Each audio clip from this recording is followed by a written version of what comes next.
Michelle and Don reach out to me. They're like, hey, can you do admin stuff? Anytime, anytime, anytime. So today we're going to talk about maintaining the Microsoft 365 tenant.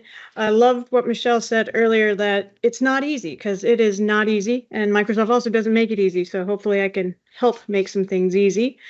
My name is Stacy Deere. I'm a Microsoft Office and Apps MVP.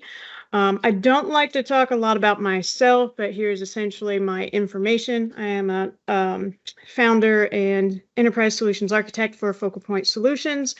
You can find all my social stuff out here. If you ever have any questions, feel free to reach out. But I do love to talk about my kids. So I got 3 amazing kids. I got Khaleesi over here, my little silver lab, Apollo, my husky Hunter, who is forever on my last nerve. And then I've got my good boy Yoda over here, who also is probably one of the most athletic dogs I've ever seen. So that's my family. But today, what you guys really want to hear about is all about, kind of what you do to help maintain your Microsoft 365 environment. One, reporting's huge. There's a number of different places inside the Microsoft 365 tenant where you can get reports to analyze and compare. There's different, we use something that is called a configuration document. I'm one of those people that I'm a little weird, so I will spend hours and hours creating documentation to help track and make things easier for people to see everything that needs to be configured inside of a tenant. And also kind of doubles as some governance information, material, and just overall tracking.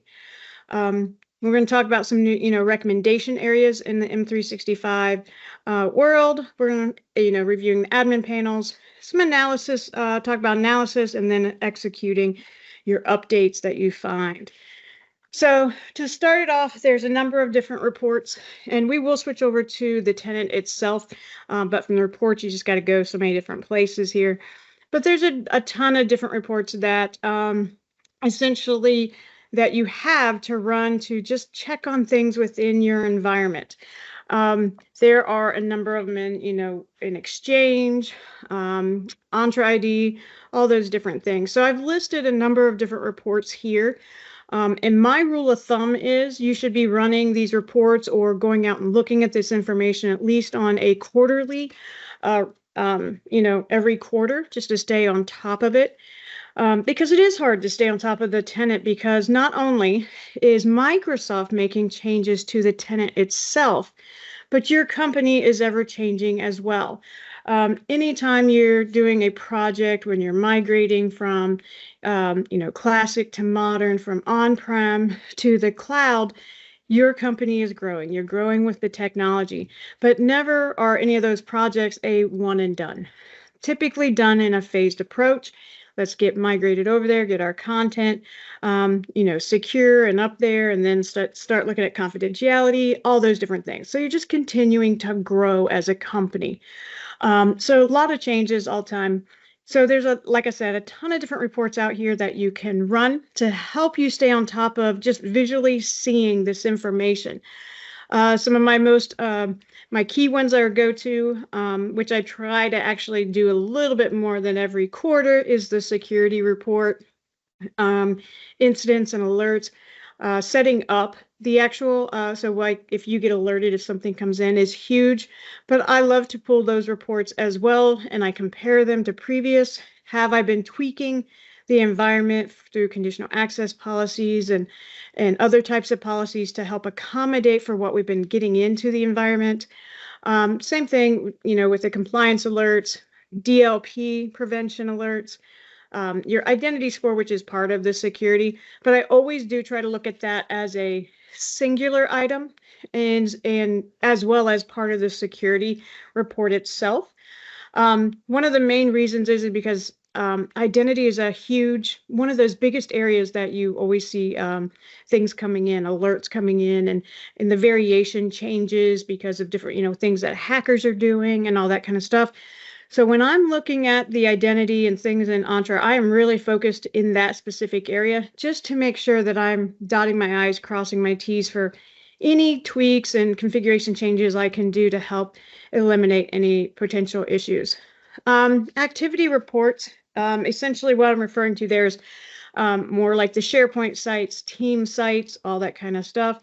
We all know that data sprawl happens, site sprawl happens when you turn group creation on, which is on by default, means anybody can create a group. There's also like 6 different places inside the M365 ecosystem that creates a site. Some people don't realize it. Some areas you can turn them off too, like in OneDrive. So by default, when you go and create a library out there, actually creates a site collection, or you can turn that off. When you create a group in Outlook, creates one, of course, when going to Teams, etc. So some people don't realize that they're creating all these sites, and there's no natural life cycle management, just like by default, that's already built in. You have to do a lot of things to stay up with those. So those are things I try to stay up on quarterly. Run those reports. What are people using? What are people not using? Okay. Again, back in the intro, we're talking about risky users, risky sign-ins. Always very big reports for me, because is there a way I can help cut down on these even more, making sure we're trapping the things we need to. And of course, then Teams usage, Intune. Do I have new devices that came into the system that are not compliant? You also have reports out there about the policies if you had a policy fail. Many times in the Intune, when you're working with Intune, the updates go out to the phones, the computers. But if the policy fails, sometimes a lot of people don't know until they go to update the policy again, or happen to be in the Intune Administration Center, and then they see it. It is right there, but sometimes, unless they have another reason to go there, they don't see it. So these are just things, some of the reports that I will pull and analyze every quarter to try to keep this environment up to date. Now, in some instances, because I'm not going to discredit, Microsoft does a great job supplying us all this stuff, but I will say some of the times when you're looking at these reports, it is not as easy to decipher what you're being shown, or you don't get all the information. Sometimes you have to subscript some stuff, etc. If you are using tools because you've already purchased them for other reasons, like ShareGate. ShareGate, if you've ever pulled it, if you've ever purchased it because you did a migration, one of the cool things about ShareGate is you can run permission matrix on there to get very granular with some permissions. If you start to see, like in your audit logs and stuff like that, of a lot of files being downloaded, uploaded, all that kind of stuff, and you kind of need to break a site apart, it's a great tool to use. ShareGate also has the built-in inactive. It can tell you any sites that are inactive, teams that are inactive, and it's based off that 6-month window. But it also will tell you any teams that are orphaned, i.e. they have no owners on them, all that kind of stuff. Plus, they supply a really nice report that I also like, which is a workflow report. So I can see if there are workflows out there that people have created, but they haven't ran in a long period of time. It's a way to clean it up. So if you own one of the third-party tools, you can use those tools in conjunction with what Microsoft provides you to, kind of be more granular with your cleanup and staying on top of that stuff. The reports are really nice. If you own a tool like similar to Orchestry, in there you have all the inactive workspace stuff, guest user management, which is probably my favorite thing, just because Microsoft doesn't give you a lot of options around keeping guest management cleaned up. There are ways to do it. But if you have these tools that you're using for other reasons, you can also use them to help you with maintenance inside of your environment. These just happen to be 2 tools that, if a client has them, I will use them all day long to supplement anything that I'm pulling directly from the tenant. All right, something else that I always do is I love to document changes within the tenant. So what I've done, and I can definitely supply this. I don't have a problem with that.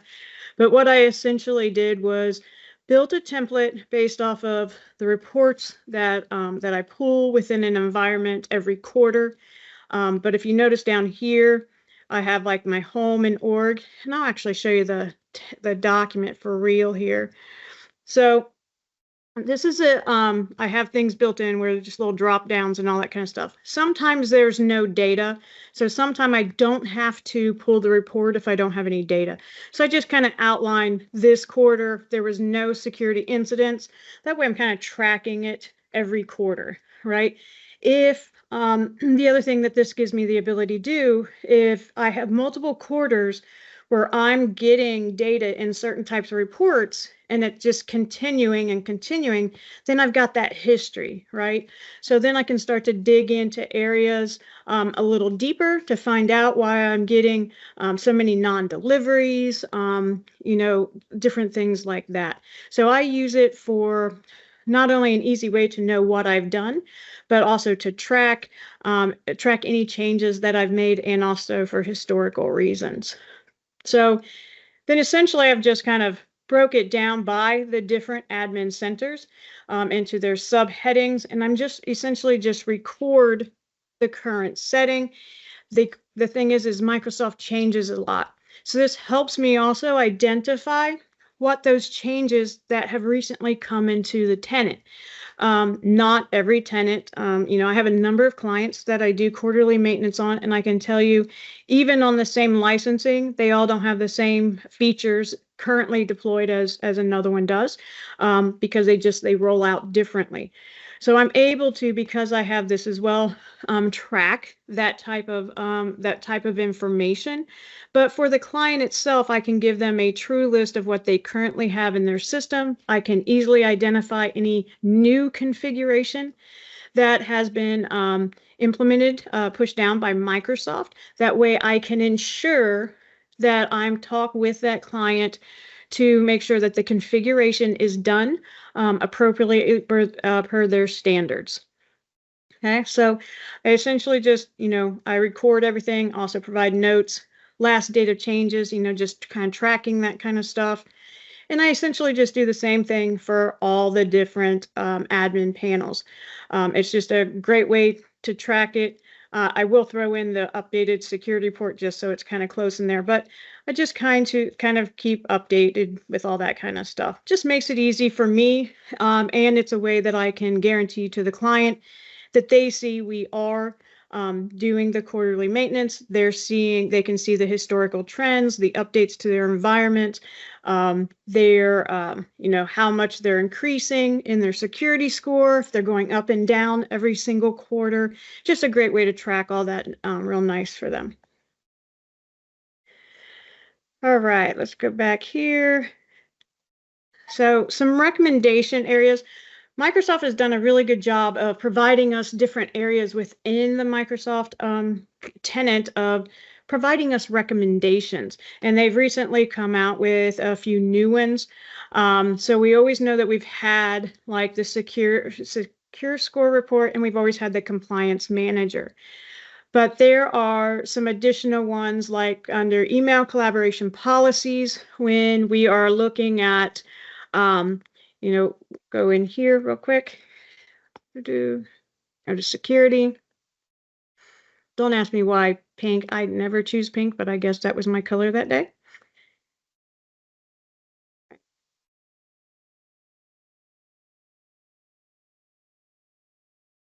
If I go down here to email and collaboration under policies and rules, go in here to threat policies. Some things that Microsoft does, like they've got some preset security policies out here. By the way, if you've never seen this or used it, it's a great thing to check out, where you can do for threat policies, standard protection and strict protection.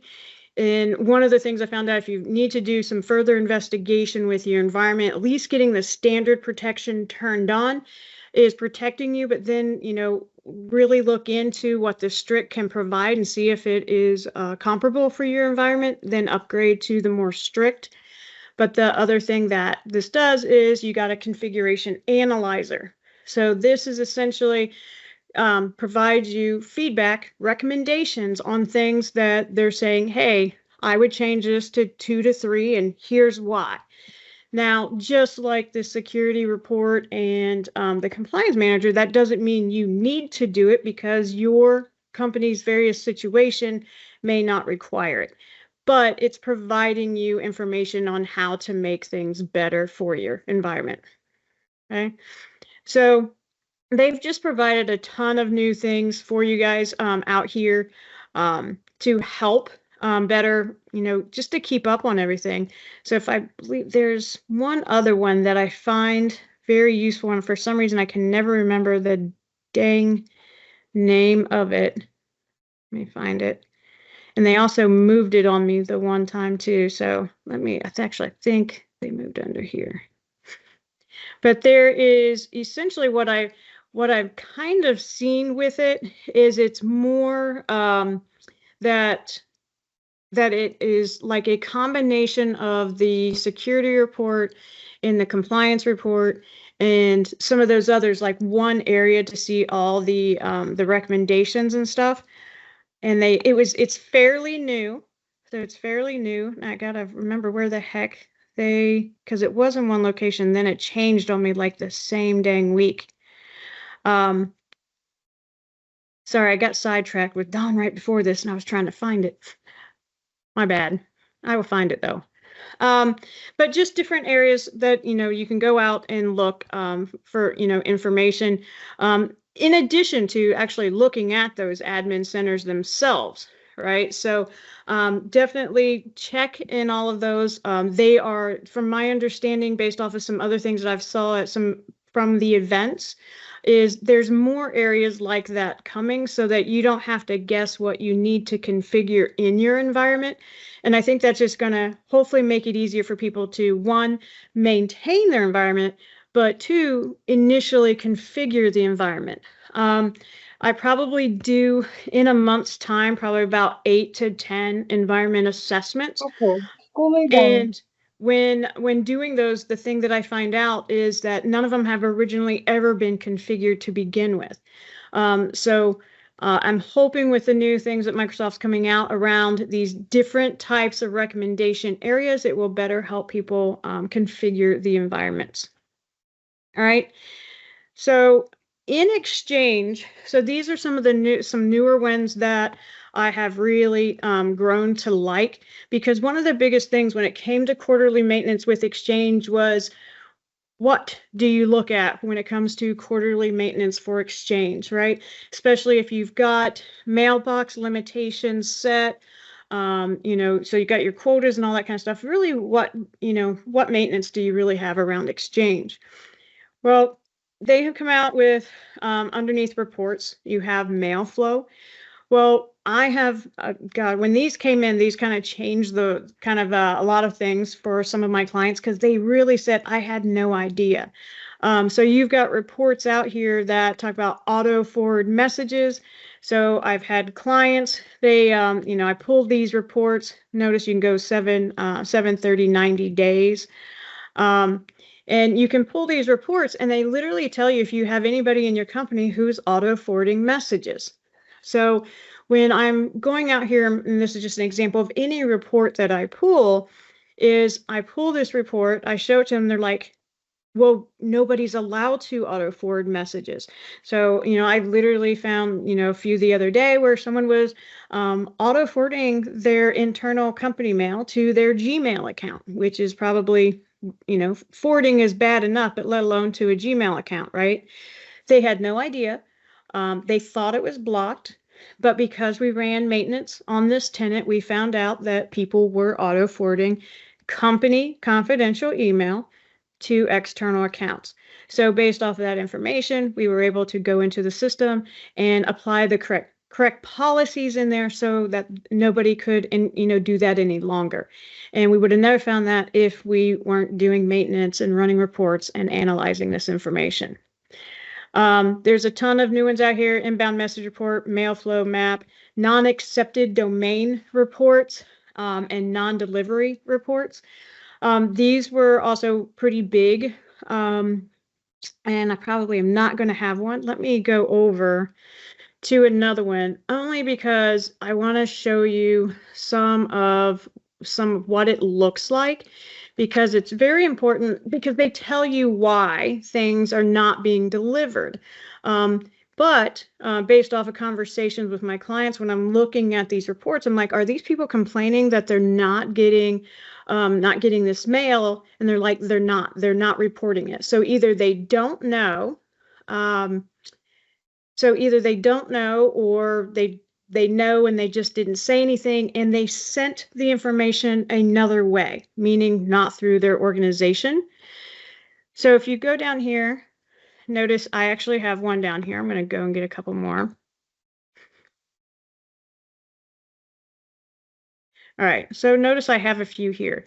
Now you have error codes that are associated to these, just like a lot of the reports that Microsoft provides. They give you links and more information around them.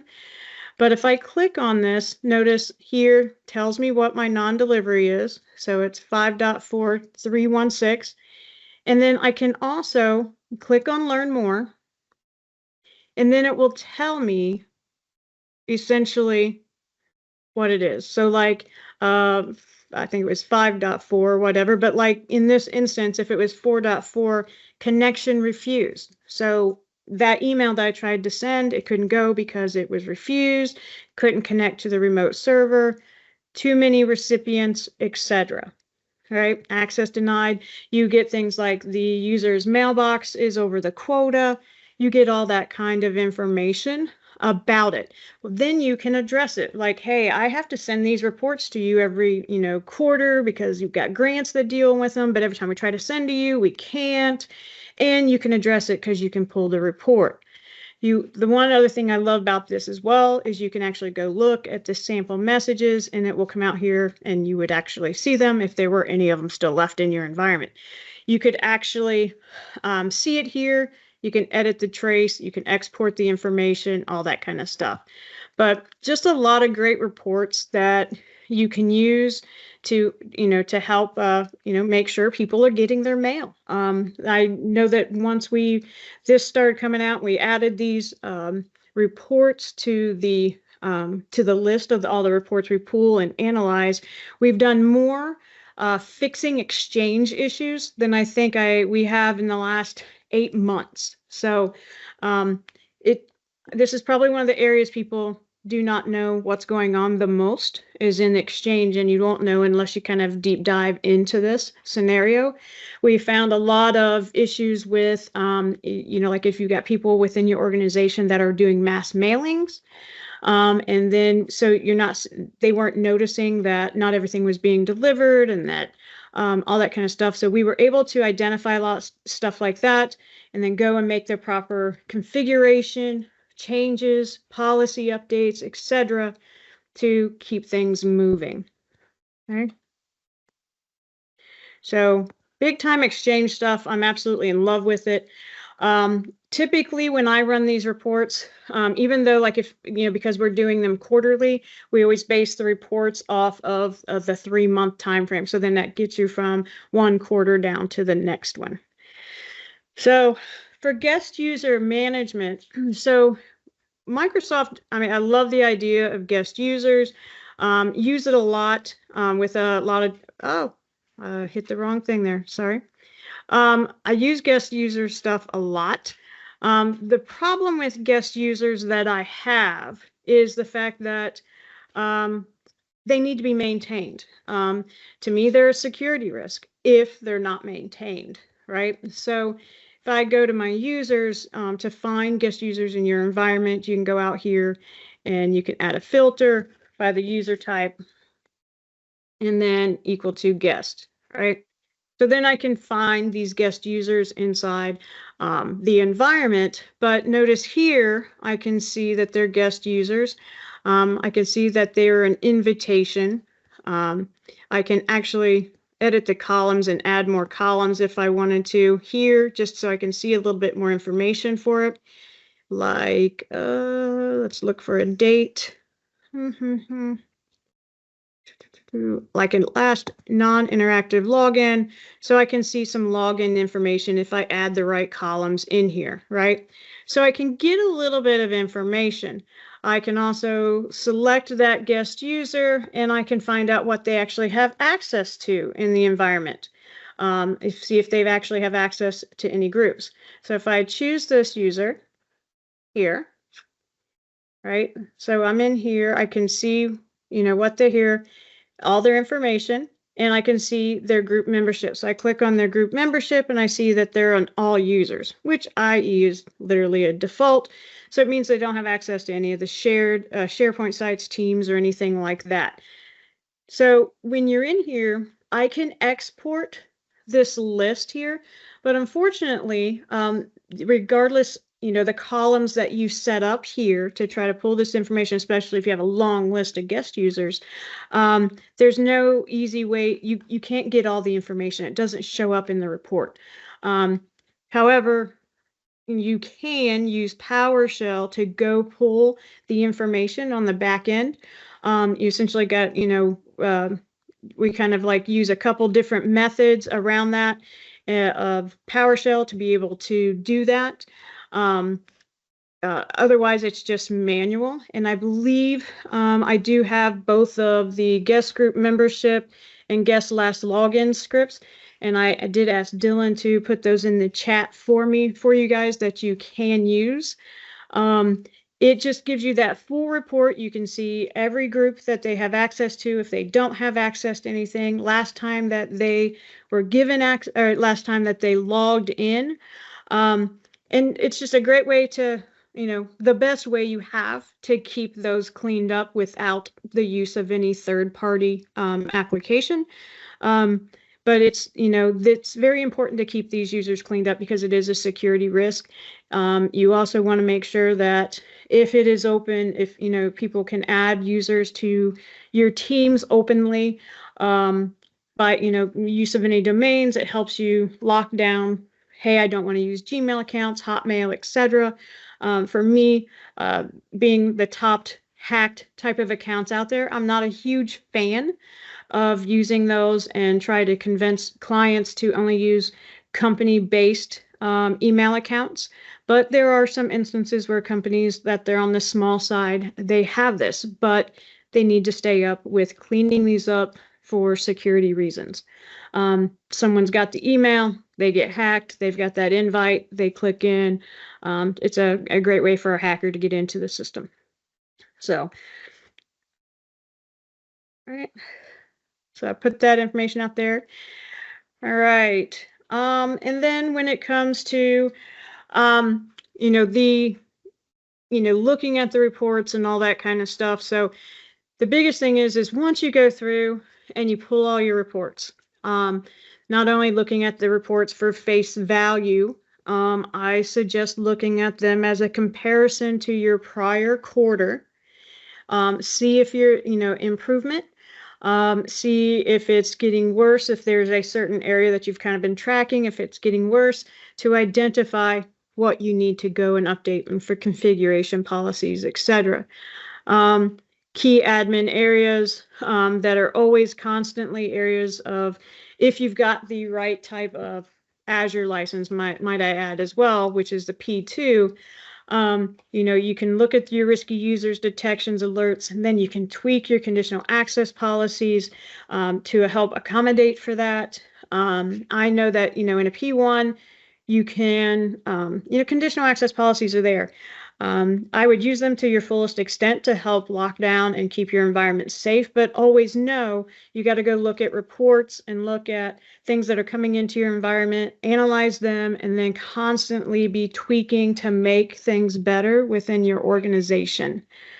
So there's a number of places, like I had mentioned earlier, when you're in Exchange here, or not Exchange, but in the admin center, things that people take for granted that they don't maintain. Because you got to remember, when we were all on-prem years and years ago, we would complain about Active Directory is never updated, or there's always a project to update Active Directory, right?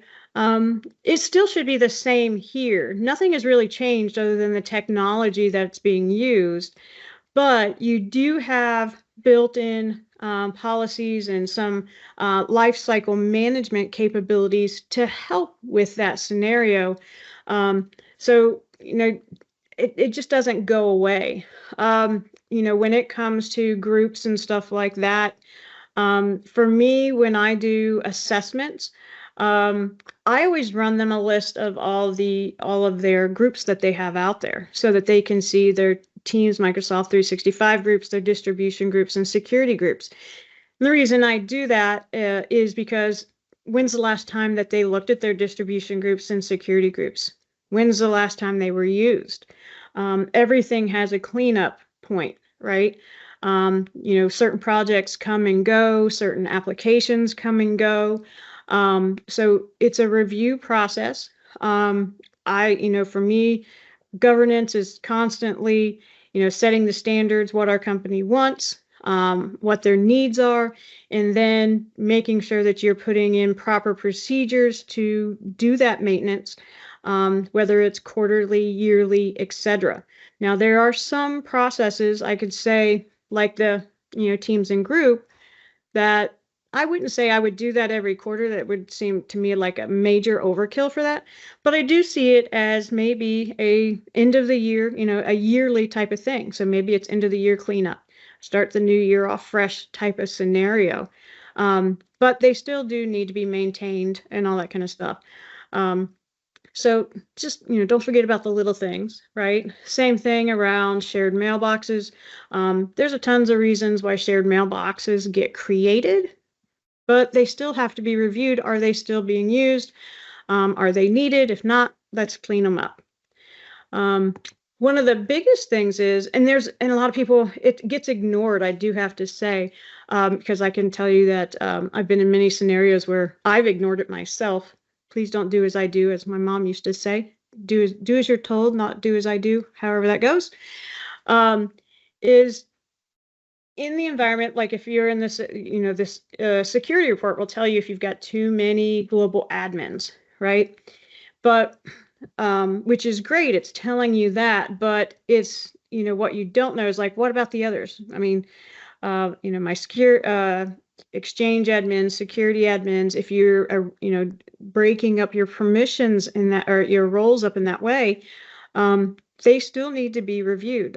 People change roles all the time within organizations. So you really need to focus on also, maybe it's a yearly, maybe that one is half a year, every half a year, with people who, changing jobs and turnover and stuff like that, is to go through and make sure that, someone who used to be in IT and was a global admin, that they're now not in HR and still have global admin access, right? So everything's still up for grabs consistently. Example of some of that, I had a client that used rooms and resources a lot. Well, then they upgraded a lot of the rooms. They brought in team stuff and they just replaced, added new conference rooms, but they didn't clean anything up. They added a bunch of new stuff, but never cleaned up anything old. And so they didn't, they had a lot of dirty stuff out there with clean stuff. And it also caused a confusion point with some people on what to choose and stuff like that. But it's just constantly making sure that you're cleaning while you're adding. But I feel like, again, like not everything has to be done every quarter. There are things that can be every 6 months, every year, every quarter, every 2 years type of scenario. Depending on your organizational size, IT size, I would suggest trying to find out what works best for you. But when it comes to the security and safety of your tenant, I feel and recommend that would be in every, a quarterly type of scenario. Okay. Licensing, everybody always loves licensing, right? But to me, licensing is something that you always kind of have to stay up on as well. Not everybody is licensing gurus. I will never claim to be. But one of the biggest things that everybody I'm sure is aware of, and let me see if I actually have the air, well, it's not really an air, in here or not. Yeah, I'm not seeing it in this tenant, but I recently saw the new message about, hey, in July, Teams is now going to be its own license. We knew it was coming. We've heard the stories and all that kind of stuff. But for someone who is maintaining an environment it's going to tell you that information in here so that you can properly plan. But you have to go out here to look at some of those things. If you start seeing the information there, of course, if you're using the message center or you join these sessions and Don tells you all about it, you will hear it that way too, but they will announce it in here. And I can't remember if it was on the home or on the licensing screen, but it actually, puts it in like a pink little red banner and tells you dates that it's coming and then gives you a link to go look at the information. Okay. All right. So some of the other things that I will look at is like the adoption score in usage. Now, the reason that I look at these is because it's still part of maintaining your tenant, because it's how you're using your tenant. What are you using? How are you using it? And can we do it better? Right? Looking at analytics and you find out that you're not using, say, maybe people aren't really using Teams. You're getting low utilization on Teams. At this point, that sounds crazy, but it can be possible. Well, why aren't people using Teams? Well, it gives you some things to check into and ask questions, all that kind of stuff. Are there problems? But a lot of times you don't know if you come from a very large company. When you're going through your day-to-day, you assume people are using things. You assume people are using the technology that you have supplied them, but maybe they're not. And the only way that you're going to be able to know to help, one, maintain the growth of your tenant and maintain the growth of your users is to check the information out here when it comes to the adoption score, your usage analytics. Under usage, I find a lot of great information out here, with Exchange. You can see dates, times when things are created and read, if you're using OneDrive usage, etc. So it's a great way, especially if you're even new and you're migrating into M365, it's a great way to see trends as well to report back to management and stuff like that. But these are parts of things I look at just as much as I do all the security stuff. Granted, that security stuff is a higher priority, but this to me is close behind, because if we're not using it, why aren't we using it, and what can we do to make it better? Okay. All right, let's get back out here. There we go. All right, we went through inside the security, we have the secure score report in here that we talked about quite a bit. One of the biggest things that I do find with the secure score that people they don't realize is how things are scored. If you don't have a license, that's fine. Everybody doesn't have the same licensing and everything like that. But one of the things that is very interesting or is important is we have clients that say, I say, hey, you have all these, but you haven't configured these yet. So they really need to be configured. So, you're secure and, you've got these policies created, and they're like, well, that's done by a third party tool, Barracuda or whatever, Proofpoint, etc. I'm like, okay, that's great. Well, then tell the system you're using it. Right. So a lot of times, the maintenance around secure score and stuff like that is also education, right? Going in there saying, hey, it's third party is handling this, and put in the notes which one. If you say you have a third party that is handling that configuration and you put your note in, you get the score for that because you are secure in that area. You're just using a third party to do so. If you do not mark it and you just say choose risk accepted, or just you never do anything with it to the point, so it just says to address, then you essentially get dinged for that. You don't get any scoring for that. Okay, so just a quick little tidbit there. Okay, also always check if you're getting regression here from one quarter to the next. There are things that I found, like I would see every quarter, we would have, like one regressed thing, and we'd go in and we'd fix that regression. And then the next quarter, I was noticing we would get that same regression.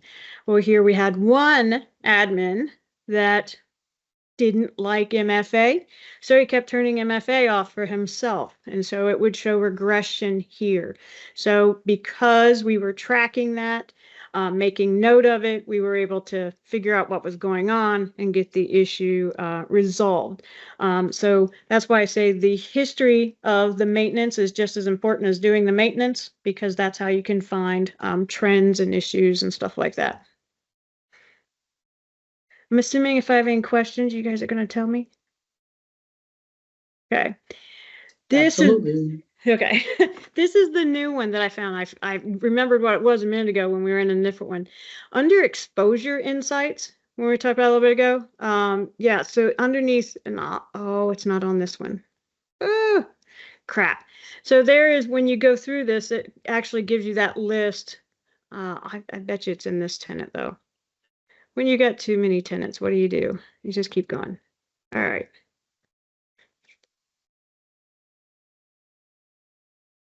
But we talked a little bit about because in the other session, but it's that long list of recommendations and stuff, and I absolutely love it. Is it gonna pop up here? Oh, here it is. I love this because, like I said, it's a combination of like what you see in the secure score to me, in the compliance and some of these other recommendation areas, and then we have it here too. So for me, it's like one of those areas that it's almost a one-stop shop kind of scenario, but I feel like this is just going to get bigger and bigger. And that's why I was like, I have to apologize. Dawn and I were working on an issue, so I did miss some of it, but this I have such high hopes for, to really help with management of the tenants. It's like my best thing that I've seen here lately. So I'm very excited about that. All right, go back over here. Compliance, we have the compliance manager. So I love the compliance manager about what it does and why it's there. I know a lot of companies don't like it. For one, there's too much to do in it. I don't know how to solve that problem other than trying to tell them there's functionality you're not using in your tenant.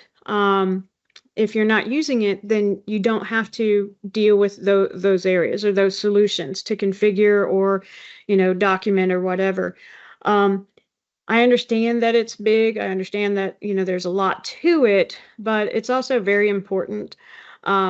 The other thing that I have learned through the time is like Microsoft provides you this default assessment, but there are other assessments out there that may make better sense for your organization.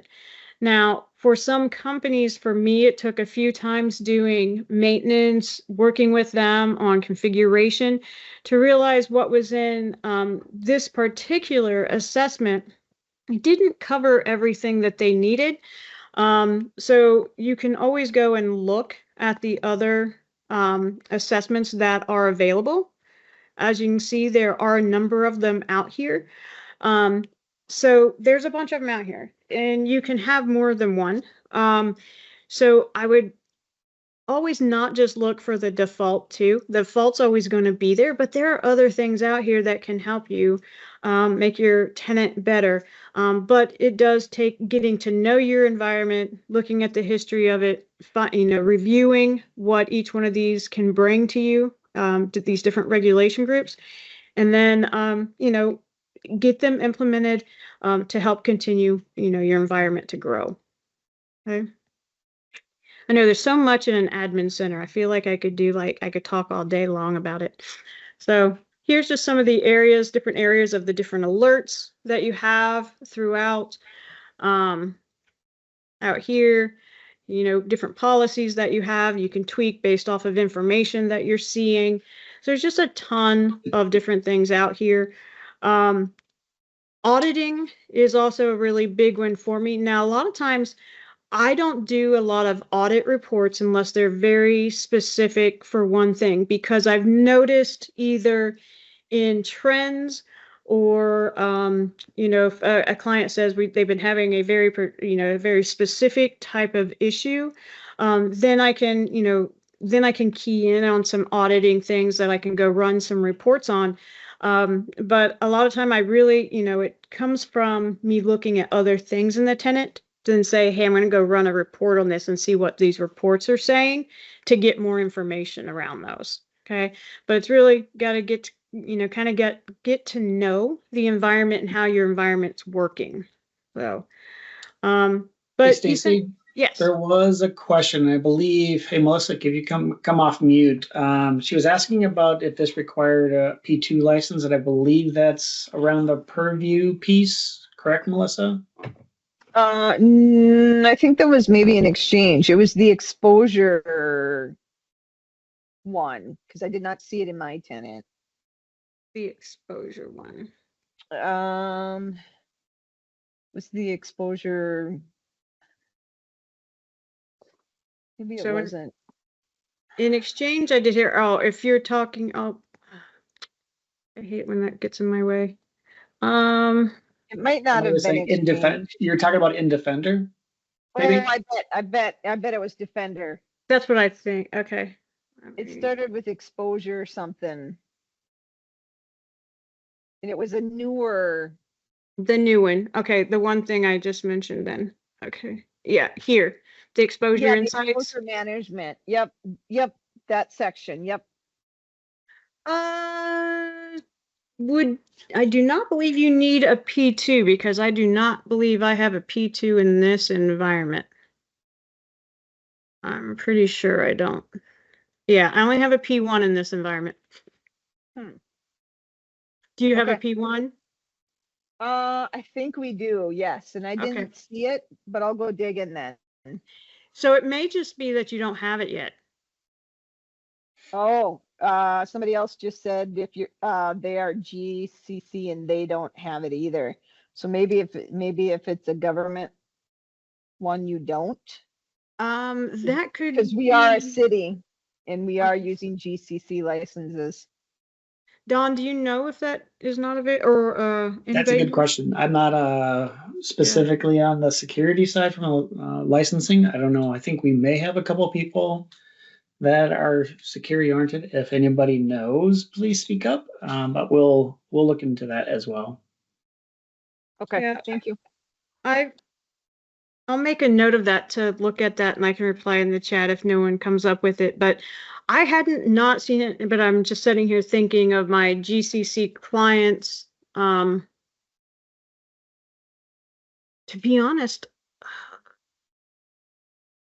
I just was in my other one GCC client the other day, but I wasn't in that area, so I did not notice. But I've seen it in pretty much every other type of licensing scenario. So it could be, so we'll definitely look at that. We'll look at that.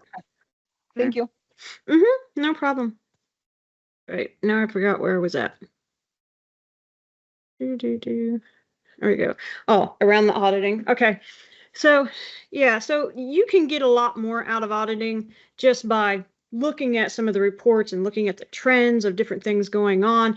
And I swear it's like being a CSI. You're trying to like dig in and it's like a whole science, unfortunately, but it's one of those things I really like to figure out why things are happening. And then once I can figure out why, then I can figure out how to resolve them.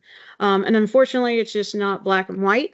A lot of times it takes just the history of watching it, monitoring it from quarter to quarter or month to month type of scenario, and then just tweak. So with anything, in the world, when you're racing cars or riding bikes and you're looking for speed and accuracy and all that kind of stuff, you're trying, tweaking, same scenario with your tenant. But you essentially, everything is going to be based off how your company runs, and how it works and stuff like that. Okay. All right. Get back out. See, I got all these different screens now, and I closed the one I wanted. All right. All right, SharePoint. So probably one of my biggest loves in the world on top of the admin center. But each quarter for me, again, unless you have some sort of life cycle management tool that has all these kind of policies and all these kind of things, um, you know, in here, you can run a report each quarter. The thing I love about this is Microsoft has provided you how many files have been viewed, pages viewed, how many files are in a system, all that kind of stuff within the organization. So it helps you like really determine if things are being used, even have the last activity date. Um, Things to keep in mind here, because I really like a clean environment. I don't like things that aren't being used in an environment. For me, if it's there, it can cause a problem. So if it's not needed, let's just get rid of it. If you're worried about the content, that's why, you have archiving, all that kind of stuff. So there's a lot of a lot of things that you can do, with content that you think might be needed instead of having an entire site that is absolutely serving no purpose, right? Clean up those resources, all that kind of stuff. The other thing, just to be careful, is when you're going through this report, you're going to identify things that are, that are Teams related, right? So if they're connected to Teams, unfortunately, you just can't look at this one report. You also kind of have to secondarily look at the Teams usage report too. So I always use this as a good example of sometimes one report is not going to give you the whole picture.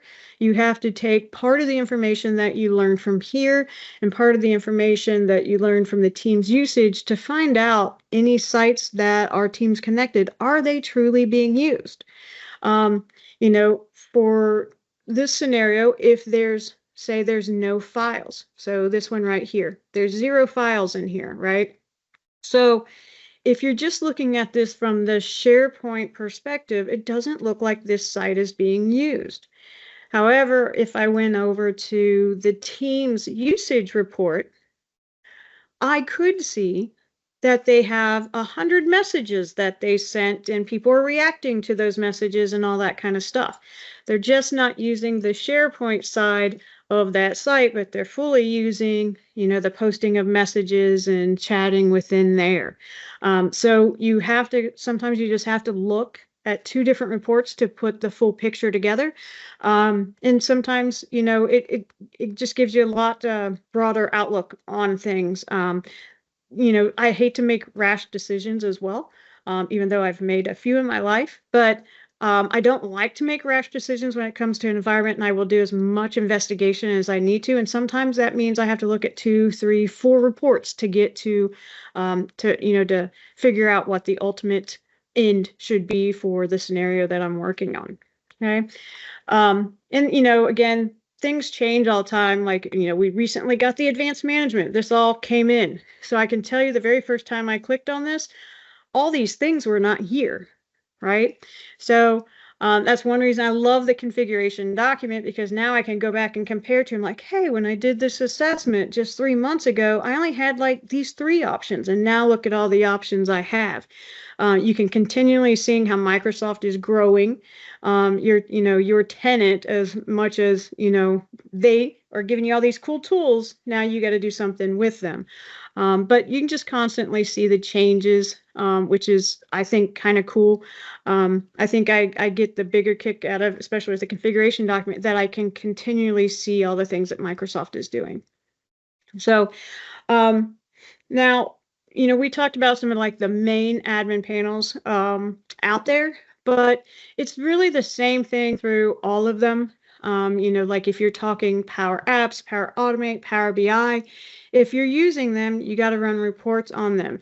What environments do you have in Power Apps? Are they being used? If you have flows, how many of them are being active? How many of them are dead? How many of them are being kicked off by a named user, not a service account type of scenario. It's also a great way to find out if someone left the company and you had some really big workflows that were running. You can go and identify that. So you still have like things like that you still need to review. I I like to check those on a quarterly basis, just in case, if people leave the company. So that's one thing I put in a quarterly. Doesn't mean that everybody has to, just seems to work best for us. But anything that is a configuration piece in here should have some review at any given time that meets that best suits you guys, like especially with Viva, all that kind of stuff. Same thing with stream, how long do you keep videos and stuff like that. There's always those settings of how long you keep them. Is it working for you? Do you need to tweak? Do you need to change? Are you getting a lot of complaints from your users? Stuff like that. It's just there's a lot, right? There's a lot, but I would pick your battles from the time frame, and I would take the ones of most importance, and I would do them quarterly. And then I would do some that at 6 months, and then I would create your year list as well. Now, I kind of been working on my own personal, what I think for quarterly, 6 months and yearly, that I'm actually focusing on a blog about that I'll share.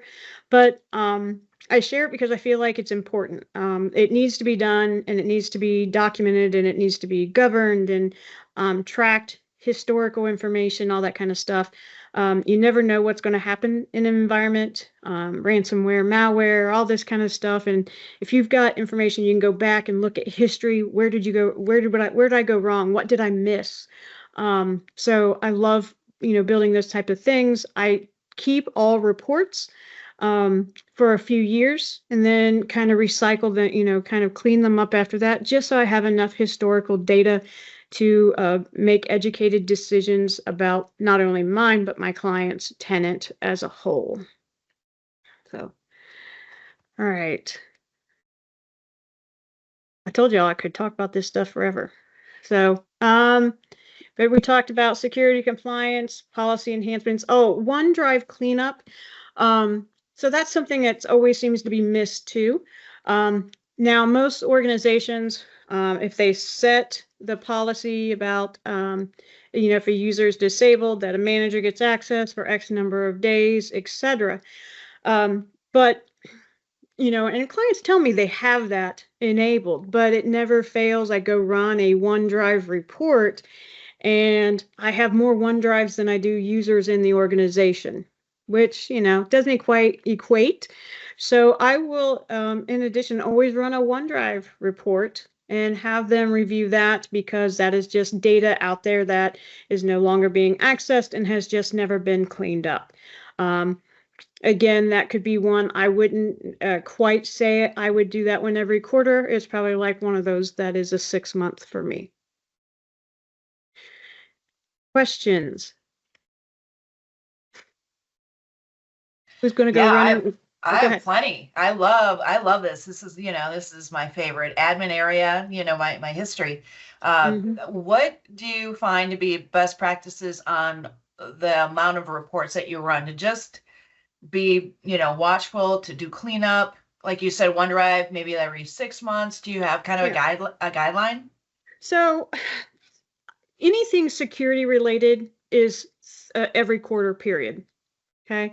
So anything that is security related, anything that could be, and sometimes this is going to depend on a tenant itself. If it's a large enterprise company and they've got 25,000 SharePoint sites and X number of teams, 6 months may be too long to go out and clean something up of that size. So sometimes in that scenario, every 3 months doing the routine maintenance of cleanup on SharePoint sites, team sites, etc., right? If they don't have a solution to help. If you're a smaller environment, those are types of reports that you really could wait 6 months for, because it's not going to have a huge impact size-wise. In the grand scheme of things, right? So in that instance, that's where you got to kind of pick and choose, because it's not just the reports and the analysis, but what size of the company also is going to have a bearing on it. there are some things I say hardcore, just yearly thing, like your users. Maybe your users haven't been cleaned up. Like with random accounts and stuff like that. Teams and groups every year. What else? Trying to think of other things. But quarterly, when it comes to security, secure report. So your security report, your anything dealing with email and collaboration, exchange type of things, because if you wait 6 months, there could be 6 months worth of data that hasn't been transferred, that could cause company issues with another client and all that kind of stuff. So I don't like to see things like that go. For the most part, these are the ones I kind of focus on for the most in a quarterly maintenance scenario, right? But if the client is very small, right, and they don't have a lot of users, and I don't see a lot of impacts with Teams usage, site inactive sites, a lot of times I will push those to every 6 months, because I find a lot of times with the smaller companies, I just don't have as much cleanup with them in those areas. And so the focus more for just normal standard, small to medium size, is more on the security standpoint, security, email, all that kind of stuff. But it's just very size based too. I'm hoping in my blog that I'm working on, I can kind of how you can kind of base that. I don't think that I could really do numbers because it's going to vary by the types of content companies use as well. But there are just some things that would be overwhelming unless you had a large IT team and, to do everything quarterly. Yeah, for me, it's just very size based. But these are the ones I do focus on the most. Oh, I've got another question. Because trying to get all your M365 stakeholders in the room, have them first learn about these reports and then action on them. I'm curious, like what guidance you provide there, and then how much do you rely on or give guidance for group lifecycle management, and what would you recommend for the amount of days to do that recycling? So some of my clients, they probably have a love-hate relationship when I talk about keeping their tenants clean. So if I find issues and I report them, so a lot of times, like when I do the reviews, so not only do I go do the review and I update the stuff, I review it with them. I make sure they physically see what I saw and I point it out to them. Most clients, the thing I hear is, I never knew these reports existed, and how have we went this long being this dirty, right? Meaning their tenant. And because no one just ever said anything, they just thought that that's how things worked when they ran into certain issues. So bringing it to light and showing them very visually what these reports look like and what what they're providing and showing. And when I show them that there's actually a problem in their tenant, really makes them step up and want to take a look deeper. So I'm not a huge fan of just pulling the reports, writing it up, and sending it to them. They're never going to read it. Never. So I make it all very actionable with them. So when it comes to cleanup, again, some companies have certain standards. So I do take that into consideration. They have some compliance regulation standards that they have. Depending on what those are, then I will try to help guide them with their life cycle management of their sites and things based off of that. So like for me, if a team has not been, but just me, myself, if a team has not been used in 90 days, reach out to the owner. If the owner doesn't reply, you can give them one more chance if you want to.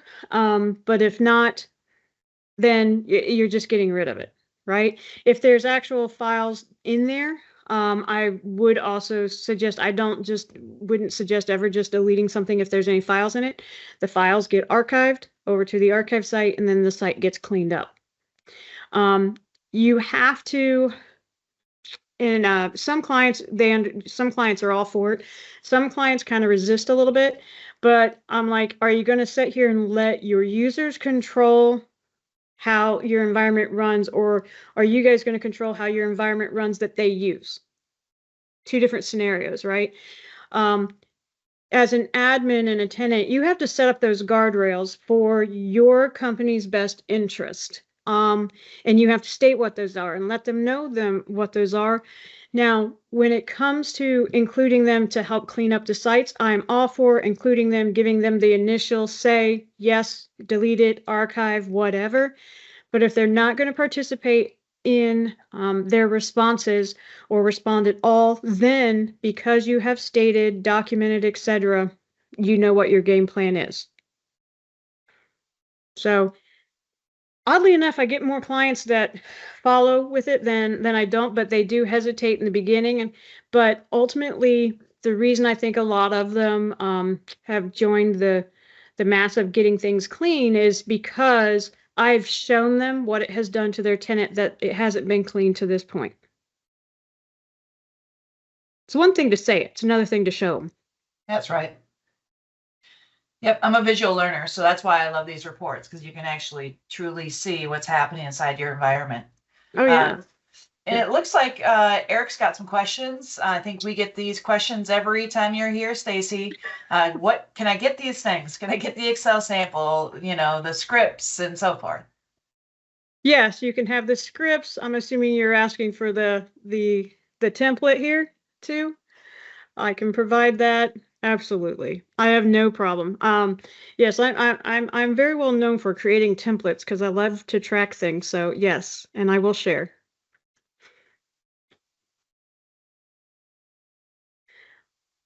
What other questions we have?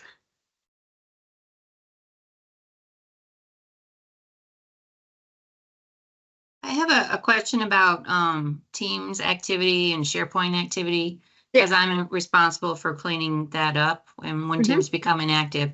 And I've been using the SharePoint admin report as my kind of gospel, but I don't trust that last activity date. And I'm wondering, what does that mean, activity?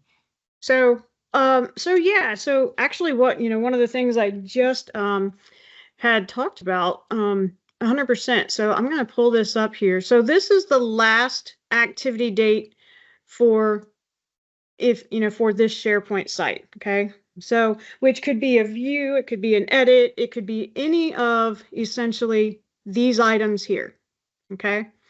So that you're doing something in there with, adding items like lists and all that kind of stuff. However, the thing to keep in mind is if you're in charge of the teams as well, which technically you have to be, because one person can't do SharePoint, one person can't do Teams, because literally they're one and the same and they're connected, right? But if I go here, these are my Teams connected ones. This over here, this file stuff, this page visits, page views, have zero to do with Teams, only the SharePoint side. Okay, so literally this one here, this one that says collab days, has 0 files in it. Okay, so this last activity date, this actually, because it's never been accessed after it was created, has no last activity, but the last activity that would show here is the last time someone actually accessed this site from the SharePoint side and did something. Okay. Now, from the team side, so now I've realized no one's using the team side of this. I do have to go, and I've got to go look at Teams.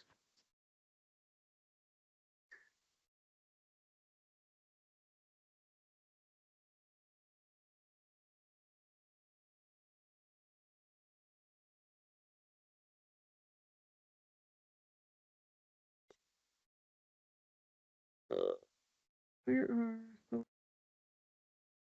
we are. My usage reports. Go here. Teams usage. And I typically choose 90 days and I run this report. Okay. So down here, then I can export this actual report here. Okay. Now when I open this, so and I don't have the thing on tells you exactly what the team name is, but I would find that same team name, that collab days, and I would look at the last activity over here, because say this one is that collab days one. Notice this one says it was just used on 3.5, but in the SharePoint side, it says it hasn't been used. And that's because it's been used on the team side, not the SharePoint side. So it could mean I'm posting channel messages, people are reacting, we're doing meetings within it, all that kind of stuff, but we're just not using it for files and lists and all that kind of stuff. So you have to look at both of these reports together. So if somebody goes into a team Mhm. and just looks at it, sees what's posted, what's in the files, but they don't actually do anything, is that an activity? So it's if you're in Teams and you're going to files in Teams and you open up a file, that's activity on the SharePoint side. I mean, you're going to get activity here on Teams, but you're also going to get activity on SharePoint because the files are being recorded on that SharePoint activity. Does that make sense? I think so. So you're saying really look at both dates to get to the truth. Exactly. You have to look at both because these both could, if this one was at collab days, notice there's a last activity here. There wasn't one over there, right? That is something that you'll run into because if they're not using the file sides, they're not using lists or anything in the SharePoint site, then it's not going to record any activity over there. But if you're posting messages and chatting inside the team, it's going to show activity here. That's very helpful. Thank you. No problem. And isn't there a way, I mean, we're really talking about M365 groups. So I would think managing in Teams and managing in SharePoint, the ultimate goal is when does the group expire? And that will then tell you the activity that has occurred right within the group. Mm-hmm. I don't know off the top of my head if there's a PowerShell, because I don't think it's a GUI interface to look that up, but do you know? So it's a PowerShell. Yep. It's a PowerShell. Yep.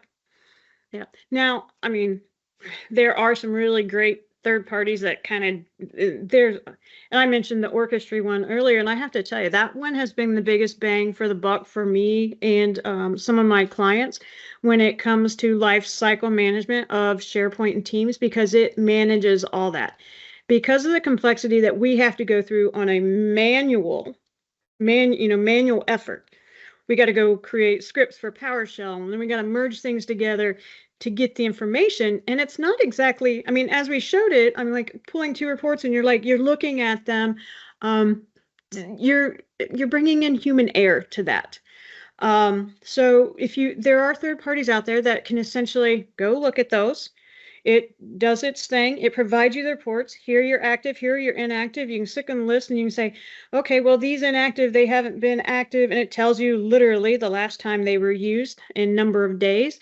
You can select them and you can say enforce policy, whether that in policy is a delete, an archive, or whatever. And you can also set up the policies to have them automatically email the owners. The owners don't respond after so long, then they automatically whatever you set it to. If they don't respond, automatically archive and get rid of it. So it kind of manages all that for you, which takes out a lot of the effort we have to do in the maintenance. Because Microsoft, even though they've supplied us all these great reports and things that we can pull, unfortunately, there's a lot of manual stuff that we have to do at the same time to bring it all together. So that's one area that, like, if I get the opportunity to use a tool that a client has purchased, more power, because it just saves me some time and it saves them money, because it takes me time to pull some of these things together and analyze them to get the correct information that they need.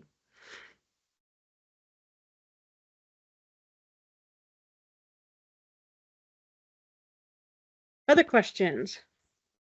I always get the best questions too. I love it. Hey, Stacy, this is Neil. Yes, Neil. Does ShareGate give you all that in one place? I can't remember it, or do you have to still go to both?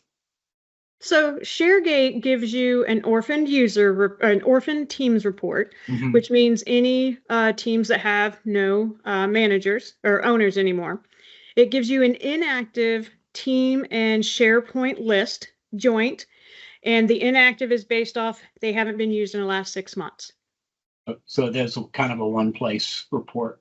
Yeah, it gives you a little bit more information in one place. And that's why I say if I have clients that have those tools, I use them because it just saves them so much time. Yeah. So that's why I always kind of include those two because those are the ones I see the most often.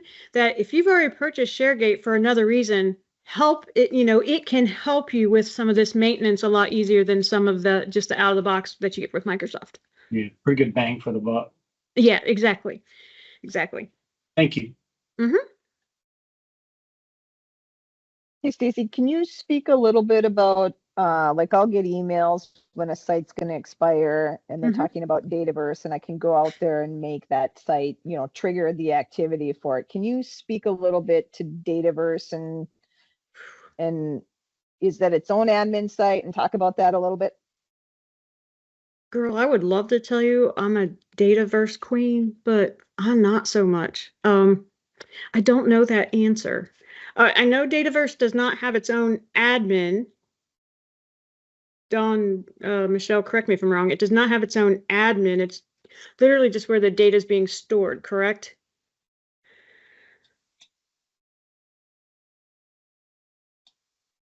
Yeah, I believe so. I believe that Yeah. that's what that's Yeah. exactly what's going on. So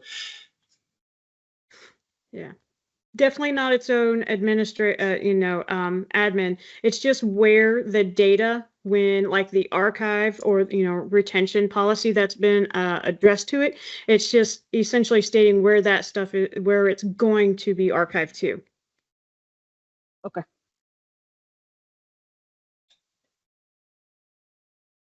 Oh, there we go. We got an answer in the Understand. chat. Yep. Perfect.